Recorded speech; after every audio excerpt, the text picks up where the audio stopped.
Hello everyone, welcome back to my channel Fix Your Apps. In today's video, I will show you how to fix the iComfort Shield if it's not working on your phone. So without wasting any time, let's get straight into the video. First, open the Settings app on your phone.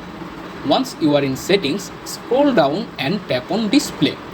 Here you will see various display related options.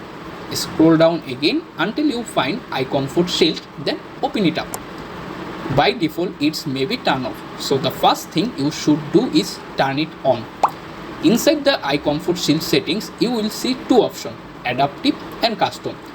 If custom is currently selected on your phone, switch it to adaptive. This should solve the problem and iComfort Shield should start working properly. If iComfort Shield still doesn't work after doing this, the issue is most likely related to your phone software. In that case, you will need to update your phone to the latest software version.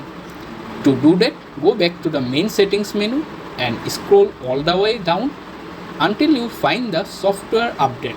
Open it. Then tap on download and install. Wait a few moments while your phone checks for updates. As you can see, my phone is already updated to the latest version Android 16. If your phone isn't running the latest version, update is to the newest available software. Once the update is complete, the iComfort Shield issue should be fixed and the future should work normally again. That's all for today's video. Thanks for watching. Stay safe and I will see you in the next video.